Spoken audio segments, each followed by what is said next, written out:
Shalom saudara, renungan kita kali ini merupakan kehidupan untuk mengasihi Allah. Bapak-Ibu sekalian, mengasihi Allah adalah nomor satu dalam kehidupan kita. Bagaimana hal itu terjadi? Karena memang kita sudah mendapatkan banyak kebaikan daripada Tuhan. Dan bagian hidup kita hari-hari ini di dalam kehidupan dunia yang tidak makin baik. Satu-satunya hal yang penting dalam kehidupan kita adalah bagaimana kita mengasihi Allah. Kita lihat di dalam firman-Nya Bapak-Ibu sekalian, perintah untuk mengasihi Allah. Ulangan 6 ayat 5. Kasihilah Tuhan Allahmu dengan segenap hatimu, dan dengan segenap jiwamu, dan segenap kekuatanmu. Apa yang kuperintahkan kepadamu pada hari ini haruslah engkau perhatikan. Firman Tuhan ini dibawakan kepada bangsa Israel yang akan masuk ke tanah perjanjian, di mana bangsa Israel ini merupakan angkatan yang tidak mengalami kesulitan padang gurun. Oleh sebab itu, sebagai angkatan yang belum mengenal Allah terlalu dalam melalui penderitaan di padang gurun, hal ini akan terus diingatkan. Dan bagi kita, hal ini juga diingatkan kembali agar kita lebih mengasihi Allah. Dikatakan dalam firman Tuhan ini bahwasanya ini merupakan perintah. Makna dari perintah adalah suatu keharusan yang patut dilaksanakan tanpa pengecualian bagi siapapun yang menerima perintah. Perintah dari Tuhan sering dianggap pengekangan atau tekanan, walaupun perintah dari Tuhan itu sendiri akan membawa kebaikan bagi siapa yang mentaatinya.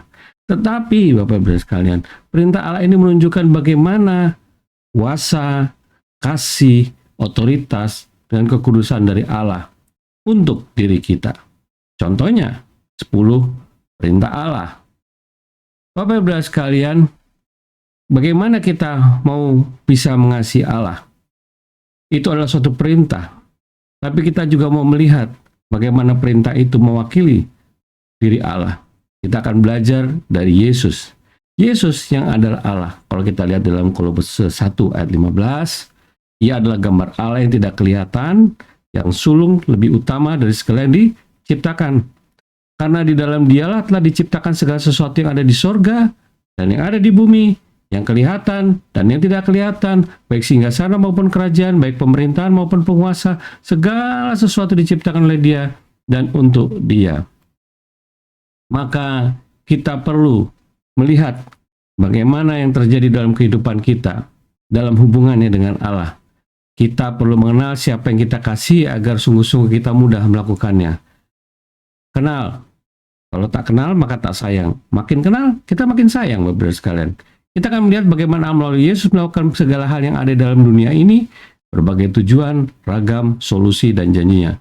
Dengan melihat itu semua, mulailah kita memahami bahwa kadar kasih kita tidak lagi diukur atas perasaan, dan atas apa yang kita alami sebagai sesuatu yang utuh dari hidupnya dan keberadaannya kepada kita. Bapak-Ibu sekalian, yang pertama kita akan melihat ini adalah peristiwa bagaimana Yesus berjalan di atas air. Yang pertama, bagaimana kita mengenal Allah melalui apa yang dilakukan oleh Yesus, bahwa kita berjalan dalam kehendak-Nya.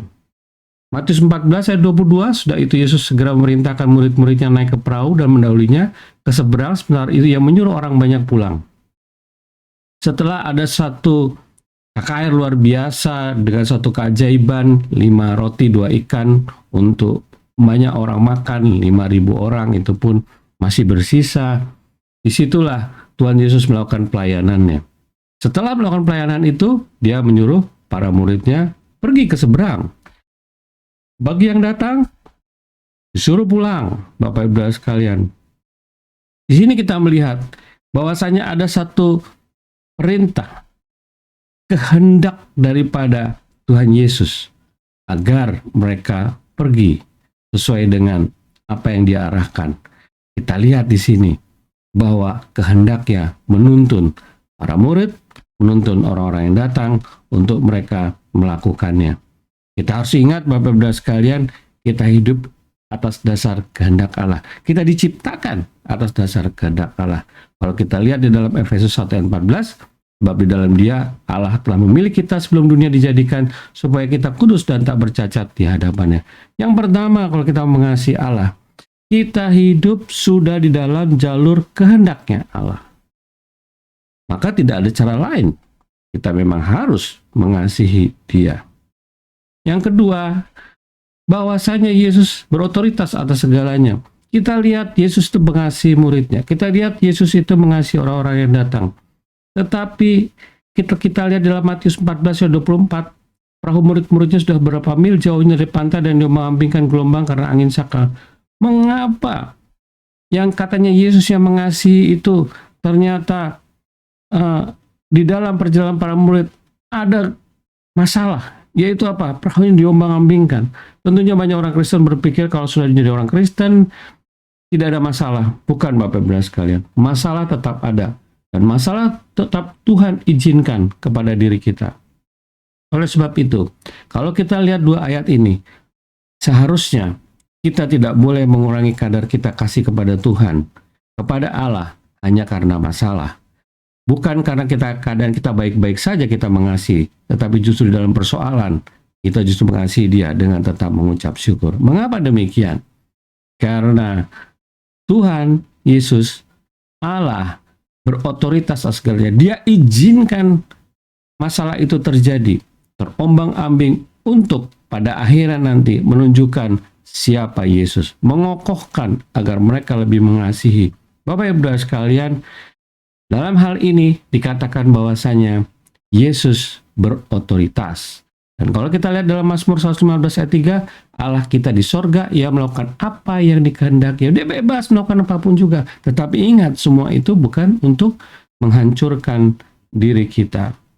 Kita mengasihi Allah dalam persoalan karena kita tahu bahwasanya dia mengizinkan hal itu terjadi. Dan dia tidak akan membiarkan kita binasa, Bapak-Bapak sekalian. Yang ketiga, bahwasanya Yesus menolong dengan cara ajaib. Orang kalau ditolong itu pasti akan berterima kasih dengan yang menolong, Bapak-Bapak sekalian. Dan kita lihat di sini bagaimana setelah awal ditugaskan sesuai kehendaknya suruh pergi ke seberang, terjadi gelombang dan Yesus menolong. Dikatakan dalam Matius 14 ayat 25, kira-kira jam 3 malam datanglah Yesus kepada mereka berjalan di atas air.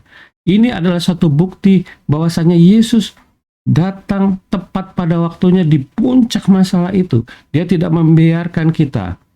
Dia tidak membiarkan kita mengalami kebinasaan, kehancuran. Kita ingat di dalam 1 Korintus 10:13, persoalan yang kamu alami adalah pencobaan-pencobaan yang kamu alami adalah pencobaan-pencobaan biasa. Dan Tuhan akan datang untuk memberikan jalan keluar. Tidak melebihi kemampuan kita sebagai manusia, Bapak-Bapak sekalian. Disinilah Tuhan Yesus penolong. Dan dia datang dengan cara ajaib, di luar pikiran kita, di luar logika kita, di luar apa yang pernah kita perhitungkan sebelumnya. Berjalan di atas air dengan ajaib, menunjukkan satu apa?